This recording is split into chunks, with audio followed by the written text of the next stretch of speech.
Welcome to That Japanese Thing. Today we're talking about Osama ranking. This is a podcast about Japanese stuff, anime, culture, movies, and so on. My name's Chris. With me today is Dylan Yesh. How you guys doing? Hi. Hello. All Very right. well. Yourself? I think my voice is a little bit scratchy for whatever reason, but we'll get through it. Yeah. How you You don't guys doing? notice it when you're listening. That's good. That's good. So yeah, we're talking about a little mute boy who wants to be king, basically. Mm-hmm. This was Yeah. Dylan's suggestion of anime and such to watch. Vaguely at some point. I think we were going to talk about it because the new season was coming out, which is like 3 months ago now. Mm-hmm. Yeah. And so we watched it, and then we never talked about it. But yeah, we're going to do that now. Yeah. So Dylan, what is this? What is this thing? It is a very heartwarming style shonen anime that follows a mute boy who is son of the king, or at least one of the king's sons, as he sort of goes along his path to becoming king. He's originally first in line, and then gets subverted through a bunch of means, which I'm sure we'll go through, and he faces a whole bunch of challenges essentially. And it's one of those very uplifting animes because he gets through it through perseverance, but more importantly through having a good heart. Okay. From challenge to challenge. It's got a weird animation style to it, doesn't it? So this was an animation style that was very popular for Saturday morning cartoons once upon a time, back in the 80s sort of era. In particular, there was a show called The Kingdom of Gold or The City of Gold that used pretty much this exact animation style. Yeah, sorry, it's kind of got that Dungeons and Dragons kind of cartoon feeling about it as well, or The 80s animated, yeah. yeah, It's also Conan the done by- Barbarian, anything like that. Maybe Yeah. not quite that sort of thing, but yeah, it's definitely not like an anime style sort of animation. It's cartoony. Yeah, it's very cartoony. What I enjoyed was all the puns in the show. We've got main character is called Bodji. I think everything is like one sound off from being what it's intended to be. Like Bocchi would be what it would be, which means lonely. Kage just means shadow, so they got that. We've got healing as the person who heals. We got Apis instead of abyss, so on and so forth. It goes down quite a long way. Literally, everyone's name is some sort of pun, which I appreciate. That is what makes a shonen, as far as I'm concerned, right? Everyone's name has it to be worked a for pun. Dragon Ball Z. Works for I Dragon Ball suppose. Z, works for Naruto. Yeah. Why did we watch this again? So, friends of mine originally recommended that I watch Osama ranking, and I started doing so, and I really, really enjoyed it. And I felt that it was a nice change from sort of the two sides of the bell curve that tend to be quite common, because I'm misusing that term now. But you either have like really dark, negative, nihilistic storytelling to try and enforce like a type of realism into the story, or you have a very superficial, easygoing, light and fluffy story that doesn't force you to sort of like emotionally invest in what's going on. It's just like it's trying to not be taxing. Where Osama ranking, I feel, hits the sweet spot in that the challenges that not only Bocce but the other characters face in this and the decisions that they have to take are not actually easy ones. And if you think about the content, it's actually really dark about, you know, what these people have to deal with. But it's got this sort of unassailable spirit to it, in that, you know, and this is sort of what Bocce brings to the whole story, is his sort of unbreakable heart, you know, his immovable heart. And he can, you know, he will try and save everyone, you know, even when you should be sort of cutting the stats a little bit to try and save maybe the right people or more people. He will sacrifice to go back and get more. It initially kind of feels like it's going to be darker than it is. Yeah. I mean, if it had a different ending, it would have been. I mean, Well, no, I mean, like, sorry, just to cut you off, It Fish. went real dark, actually. Yeah, but in the There beginning, was a lot of real dark. Okay, fair enough. I mean, in the beginning, it seemed like it was going to be a cute-looking cartoon, but like an emotionally dark cartoon, right? Yeah. So in the maybe the first 4 episodes, we got like what seemed to be 6 permanent like character deaths Yes. of quite major a characters. little boy falling down a hole. Yeah. Yeah, and but I mean, they all came back in more and more unbelievable ways as the thing went on. So it kind of gradually lost that kind of grittiness that it had to it, Mm-hmm. or Yeah. darkness anyway, And it also and became redeemed more like, all you of know, Dragon Ball Z wish people back fulfillment. kind of thing. Yeah. Yeah. That's and like it his first also journey. it also tried to redeem all of the bad guys in a way, except for the village. Sure. Well, kind of. Well, I mean, yeah, it's more like the perspective of trying to look for the good in everyone, even if it's only a tiny sliver. Even if they're trash bags that throw children into holes. Sure. Let's talk about some spoilery stuff from here on out, I think. Because I Yeah. can't, Shall I we can't shall really... we give our rating before we go into the spoilery stuff, so that I if don't anyone- think it's super relevant at this point. We'll just give it at Fair the end. enough. Yeah. So, King Ranking, his name is Boss, right? Boss. Yes. Boss. Or Bose is what is written here in the English thing? I don't know. But it's I didn't- pronounced boss. Boss, okay. But yeah, so it's meant to be Boss. Everything is just one letter off, basically. He's kind of clearly evil, it seems. Right? Yeah, and this is part of the story, because especially in the beginning, there's certain things that he does that are unforgivable. Yeah. They still are. Like, this is a nice thing. Like, as you progress later into the story, they still are unforgivable, but they're slightly more understandable. Yeah, you understand But some you of his decision-making processes, I guess. Yeah. But I like the storytelling from Yeah. it, because it adds that depth to it, but it doesn't make it okay. You know, it doesn't hand wave it across. so the yeah. unforgivable thing is he actually kills his son, or tries to kill his second son, Prince someone, Daida. Daida. Skyda. Yeah. And then takes over his body, exiling his soul to a dark hole with nothing in it.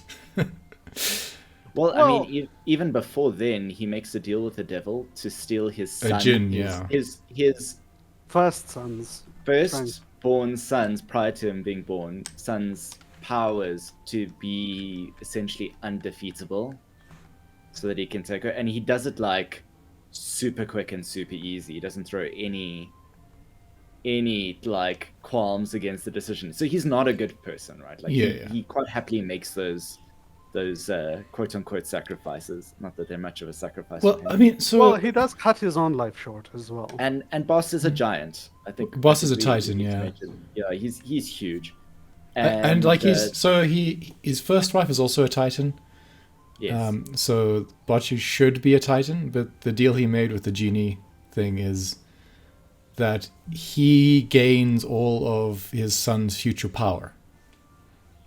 So Bocce is born with literally none of the titan qualities in him, Yeah. except No, perhaps he's in fact, his, Titan smaller than- strength than whatsoever. except maybe his willpower, right?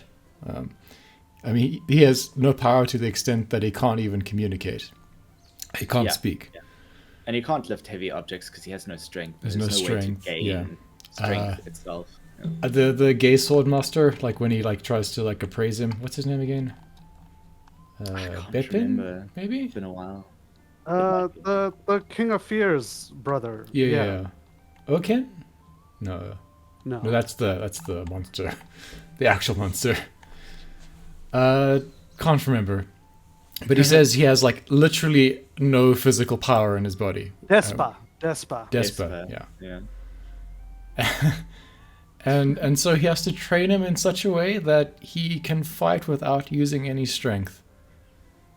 Which But he can use his wit and intellect. or something like that. I mean, And dexterity.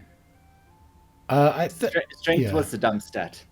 That was Yeah, left, you know. but I mean, it's equivalent of having like what, like if D&D terms, like 4 strength, something ridiculously low. Pretty Yeah. low. He like hurts himself trying to just take a hit. I mean, walking would be difficult. One imagines if he was really as weak as he was portrayed. Yeah.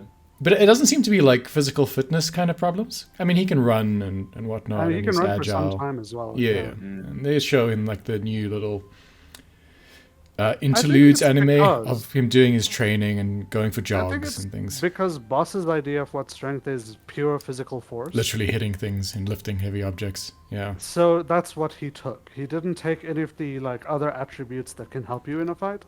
Yeah. He only took brute force, Yeah, and destructive capacity. Like raw which is destructive- reflected in his kingdom as well.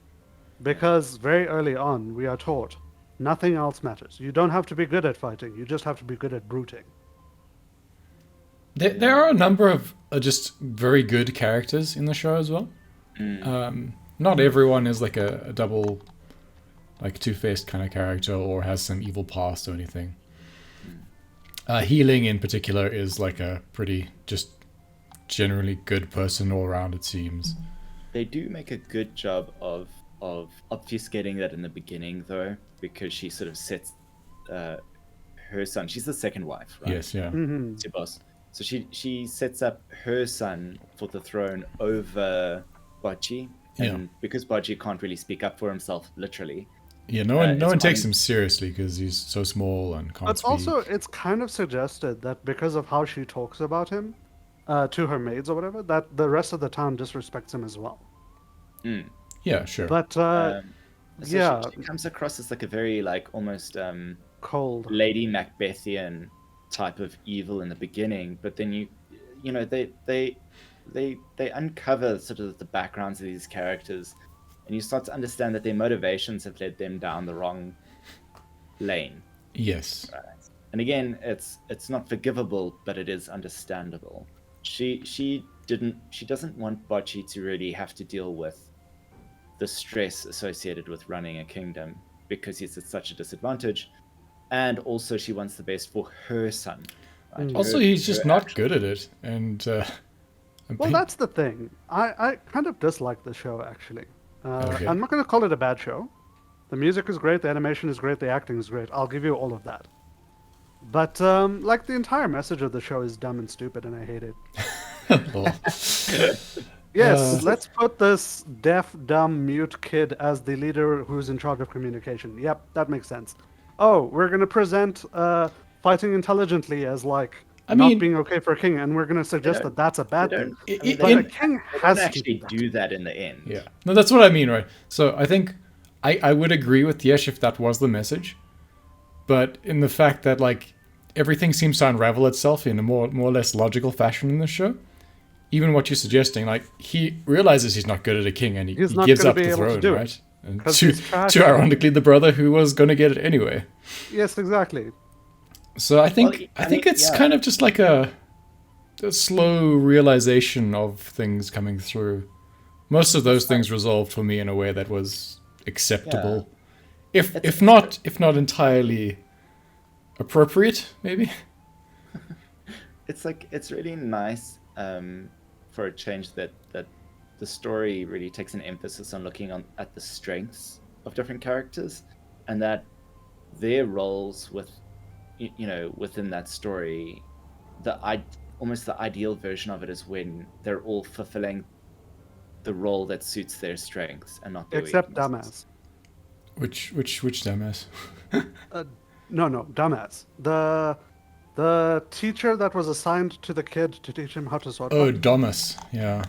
Dumbass. I Yeah, know. I yeah. also One think syllable. that. I'm sure Yeah. it's just a pun on Thomas, though. No, I get that, but Yeah. like, Tomas. his literal role was to teach the kid how to fight, and then he ignores the kid's abilities. And then pushes Then him his down a role was hole. to protect the kid, and he pushes him down a fucking hole. Yeah. And Yeah. then he sorry, I just want to say, a lot of the characters improve over time as you get to know them. Right. This is a story about getting to know people and their motivations, and starting to understand that there's a reason they are making some decisions, and you Yeah. can sort of forgive some things. I personally have Yeah. a problem with forgiveness, but we'll ignore that for the moment. Well, no, But hang on then- a second. I Yes, go. just want to intercede there because it's interesting. Because the point is that like Bocce is almost a paragon in terms of his character, right? Right, and as a Like knight, he he'd be great. holds all the good virtues to the extent where, and I think this again, the writers did a really good job of this, right? I hated Domas as well, like vilely. I wanted the character to get offed in some way at some point. I wanted the queen to just yet- stab him. I couldn't really And- disagree with this position, though. and yet, the whole point is like Bocce's character is above that, right? And they don't do it in a superficial way. Like it's blatant that Bocce is a better person than me, Mm. right? If I Listen. if I were to consider it that way, because You I didn't have let such me like finish. okay, I'll let you finish. Sorry. I was saying, so this is a story where as we go and we learn the motivations and everything, we're supposed to be able to empathize and forgive a character. But then even late in the show, like nearly at the end, dipshit over here talks shit to the second ranked king, King of Fear, calls him arrogant, and then preps an attack so fucking obviously against him that the king walks up to him and slaps him in the face and kicks him in the nuts. Like, this character never redeems himself. He is always shit, and he's always talking down about other people and then getting his ass whipped. Okay. I He's mean, like a bad he is kind of wolf. comic relief after a while. I didn't, He's like a bad dwarf, except he also inflicts childhood trauma on our MC. I mean, so exactly like a wolf. Yes. Oh, yeah, kind of No, exactly like, like a dwarf, I'm but fully in dumber. agreement with you.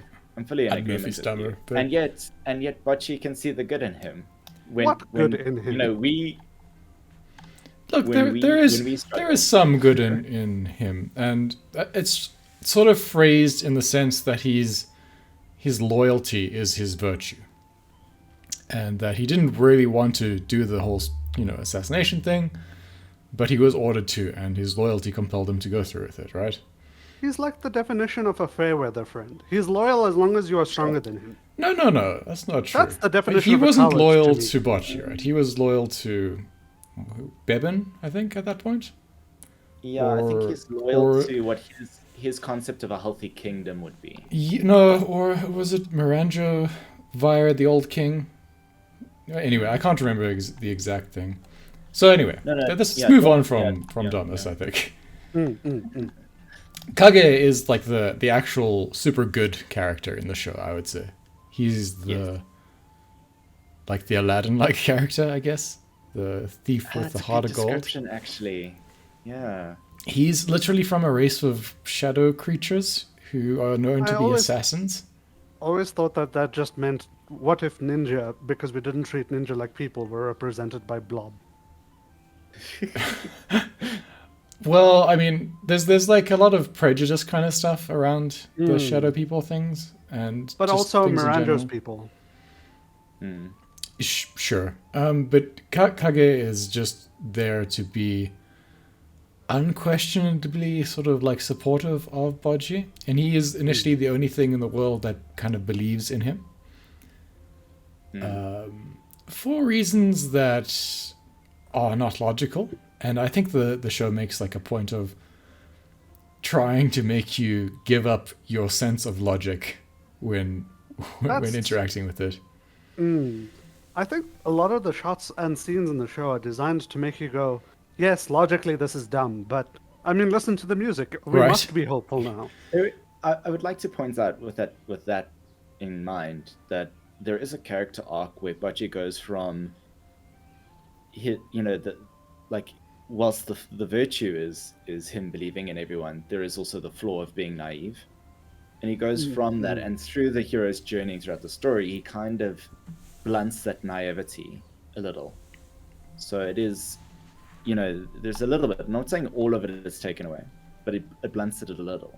But it did allow him to make this friendship in the beginning, because it's just this sort of unassailable goodwill that kind of turns Kage to his side. I mean, yeah, he's the Don Quixote to the...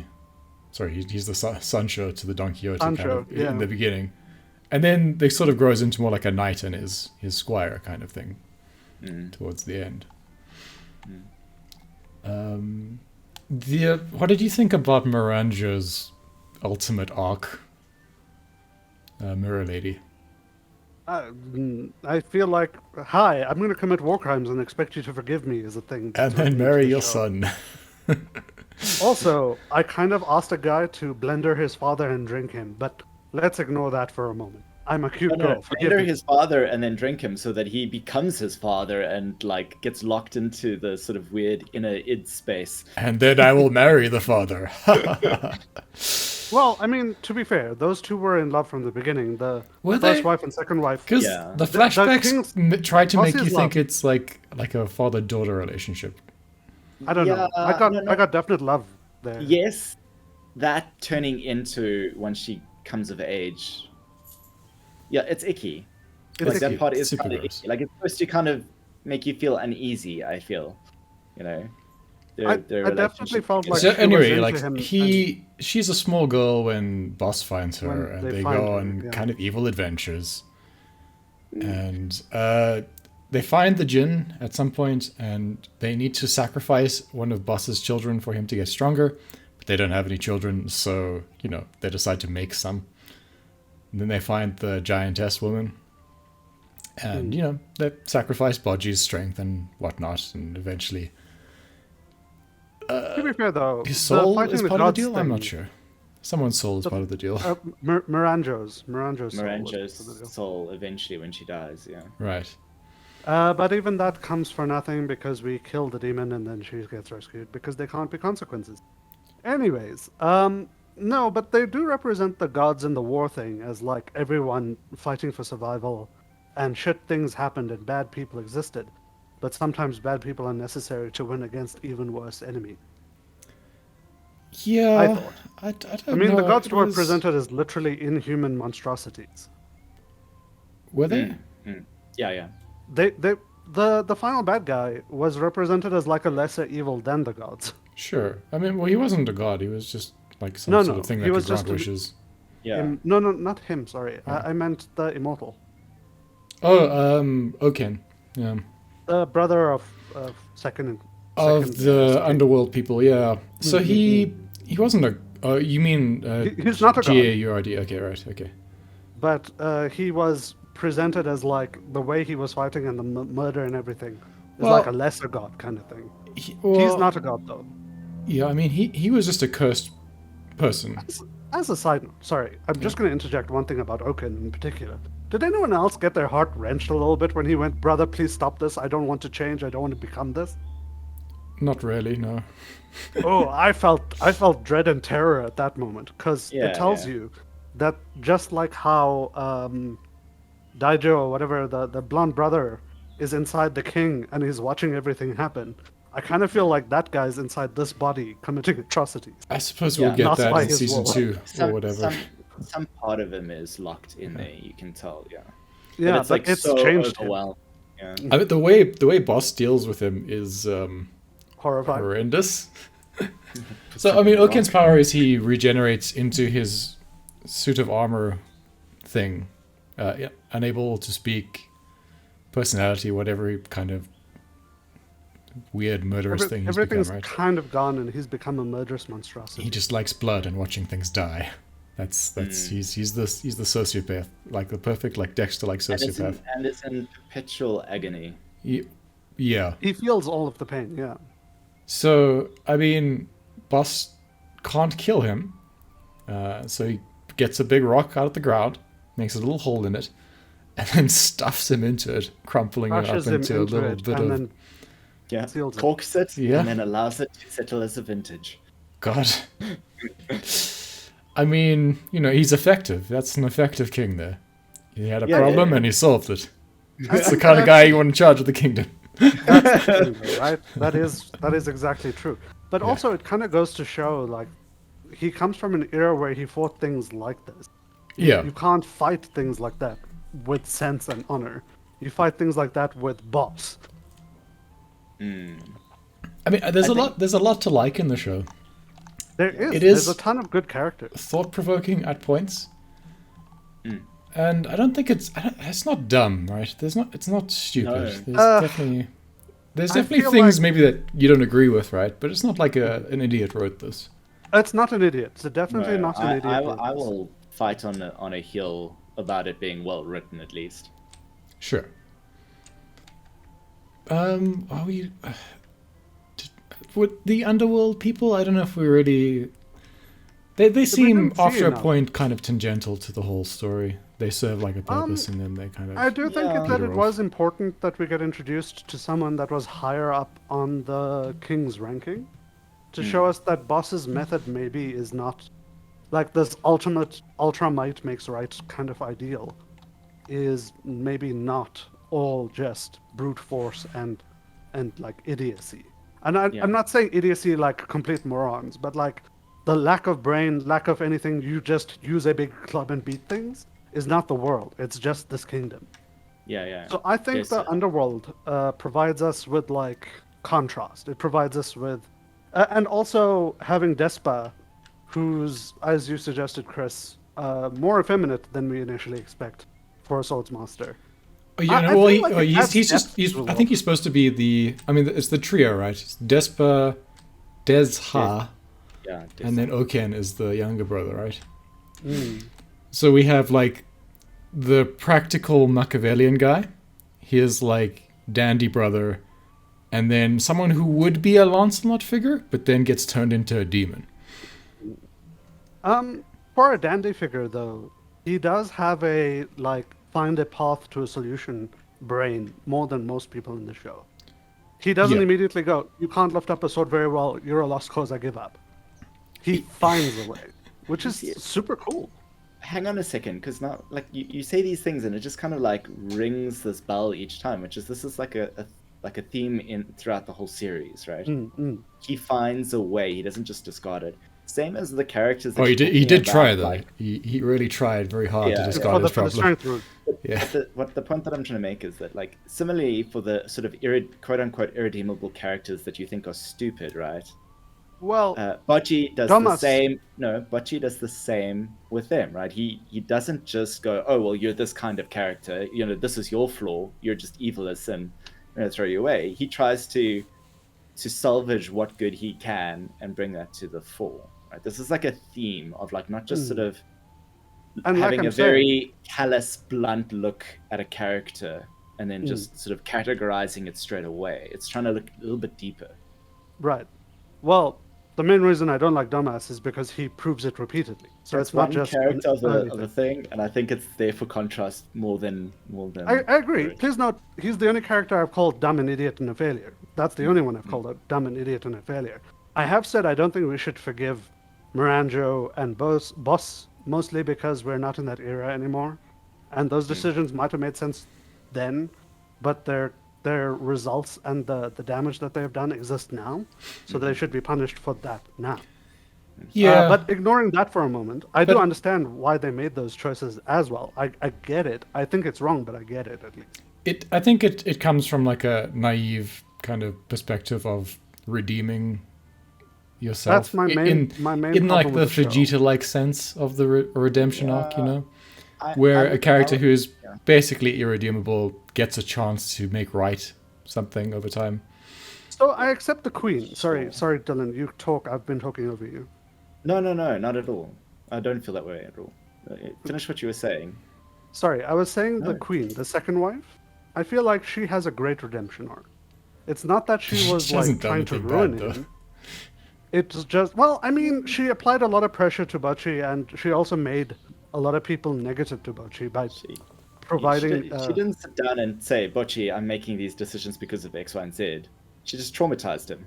Just traumatized She did him, a lot of which wrong. is That's what you're which is supposed to do just as not a children. great, That's how it just works. not a great cause.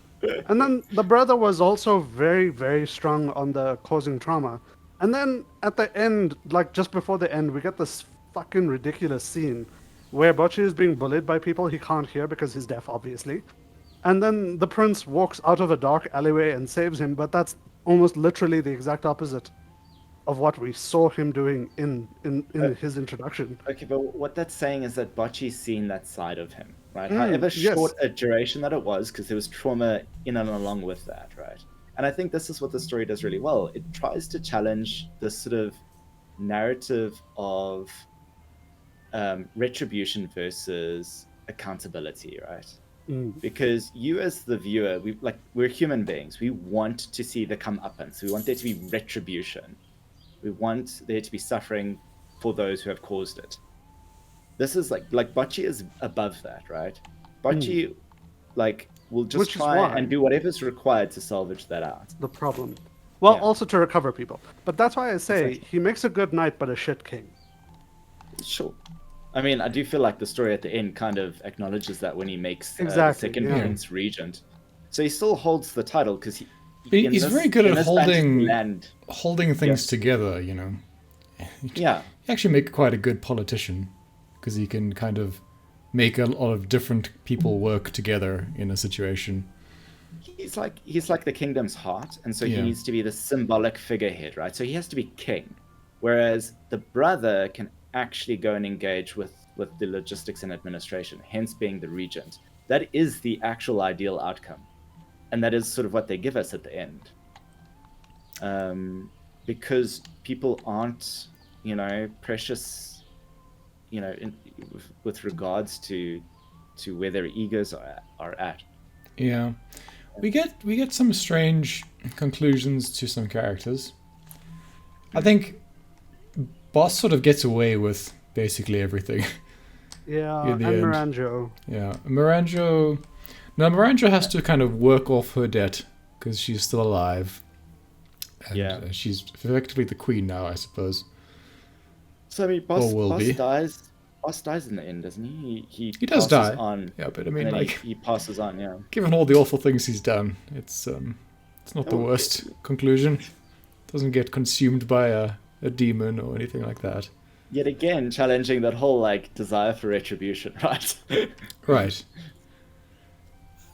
I suppose that might be just the general message of the show. But yeah, I mean, Miranjo is it does seem it sort of seems she gets off the easiest and is kind of rewarded for all of her weirdness. She gets to marry So- the new prince / king. Yeah. Yeah. You trapped me in an eternal Even darkness though of she's like there she's forever, like but I 50 guess I'll and he's marry you. 12. This is where I feel like, because the series was how long? It was like 24 episodes. or Yeah, it was something? a full half-year series. Okay. So there is a lot of story to tell, and I feel like they had to kind of cram a little bit. 23 episodes. They had to cram a little bit to get them in. That is very hand wavy, and I'll happily Sure. grant that's very hand wavy. Oh, the second prince falls in love and they live happily ever after. Blah blah blah. That is very, very hand wavy, but I think that they didn't really have the time or space. I don't know where they would have fit in I'm sure more there's storytelling. I'm sure there's something in the supplementary series which Yes. I think the reason why I'm a little bit up in arms about this show is mostly because between the animation style and the story being told, there's a dissonance. And that dissonance feels very okay, this is going to sound a bit dumb, but it feels very Japanese to me. Let me explain for a moment. It feels like they're trying to handwave and suggest that all of the childhood trauma and treating people badly is just something that you have to accept as part of everyday life, and it's normal, and you must just let it go. We got a happy ending, everybody. Let's just forget about all of this stuff. And I hate it. I hate that so much as a message. Yeah, I too like to hold on to my anger and then use it against my enemies. I don't think that's the intention. I don't think it's trying to make it Maybe okay at it all. wasn't the direct intention, but it Okay, is give me very some firmly stuff. placing trauma as like a lesser Okay. thing that you need to just let go I of. don't think so. I think the fact that he is able to confront all of his trauma and then use it as a weapon in the end is what lets him defeat his father in Well, that rather spectacular battle. well, that and the fact that things that are traumatic are a part of the real world, Yeah. and there are several approaches to it, and most of those approaches are maladaptive, right? If you want to get like very real very quickly, if we're talking about perspective, if you hold on to stuff in a negative line and that's what you're aiming for is like tit for tat, oh, this comeuppance, you don't end up in a better place. You just get that immediate satisfaction, right? Similarly, if you hand wave stuff along and say, oh, well, stoically, we must just sort of trudge on. You know, this world is filled with trauma and nonsense, and there's nothing we can do. We must just like survive and let fate take its course.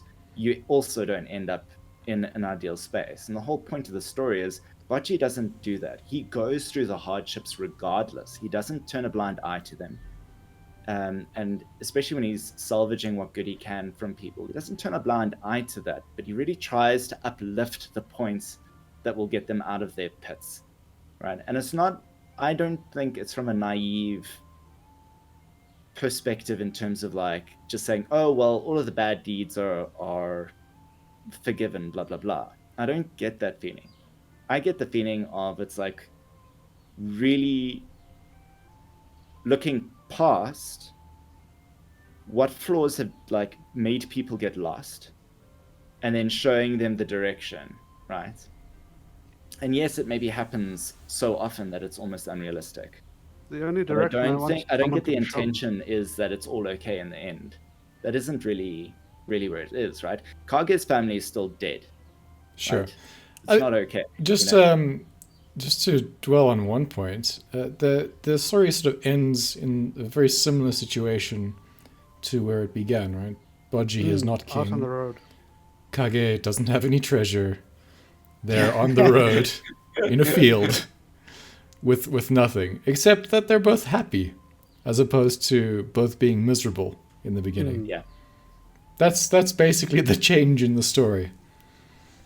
Well, there's also no like looming weird repetitive apocalyptic event that's going to occur in Boss having a Yeah, child. I'm just it conceiving sort of a makes a child, point that having a none of the physical trappings of what they could have had were really the reward for their journey, I guess. yeah.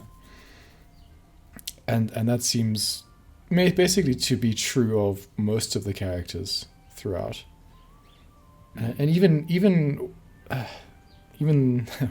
Despa and his kind of like evil maniacal kind of kingly wish thing isn't trying to do something that is necessarily evil or trying to gain control over the kingdom or that sort of thing. And it's strange. It's really not. There's no MacGuffin in the story, which is odd in a story. Usually, you have to have something that someone wants, but no one really seems to have that in this, except for Well, basically relationships. Yeah. To do There's good. the entire faction trying to become king and replace Boss. And then Well, there's the power thieves, struggle. yes, right. So you're right. The criminals do have that motivation, but they all fail spectacularly, I guess. And that's maybe a kind of like implied to be some sort of divine punishment for wanting that. Anyway, I'm gonna give it a 7 out of 10. I think I enjoyed watching it more than I thought I would. I really thought I was going to hate it after the first episode. But it kind of grew on me, and by like the third or fourth, I was like, oh, I can watch this. It's fine. Feelings. Yeah. Hate those. I do hate them. They're the worst. What do you think, Yash? I think it was an interesting story, and I think it's important for everyone to go through it and see what you get from it. But out of That's it. 10? I have no idea. Okay. Wow. That's Oh so no, strange. did this break? This We broke we the broke rating Yash. Yeah. scale. Oh, My problem is, I enjoyed it and it wasn't a waste of time, but to give this a score above 5 hurts me. I will not do that. So I'm not the going to characters upset you, and they should be punished for it. It's not that they should be punished for it. I just find I find the message I saw in it harmful, Okay. which could be an incorrect I- translation. So that's a very good point, I think, to segue into my opinion of this. I think this is perspective. It's like your perspective or your approach to things may change how or what message you take away from the show, which is true of like all art, but like I think in this one particularly, I think it's very nuanced for me. And so with it being very nuanced, you can have different perspectives depending on maybe even the state that you're in when you watch it, right? So don't watch this when you're traumatized or going through some heavy stuff. But I think it's very good. I think if you want good storytelling, it's especially character storytelling, it's very good, provided you've got a lot of capacity for suspense of disbelief, because like people said, the art style is very cartoony. It's very fantastical. You know, it really does believe in the best in people. I will argue not naively, but it does try and push the narrative that like people are not just singular caricatures of themselves. There's depth to them. So if you like that, watch it. If that's too much for a 23 episode anime, probably stay away. Have something light. And a pretty good opening. Yeah, Yeah. loved it, man. Even though the openings gave me feels. Anyway, I think we're pretty much done. That'll do it for this episode. Thanks everyone for listening. Ciao for now. Dankeschön. Cheers. Bye.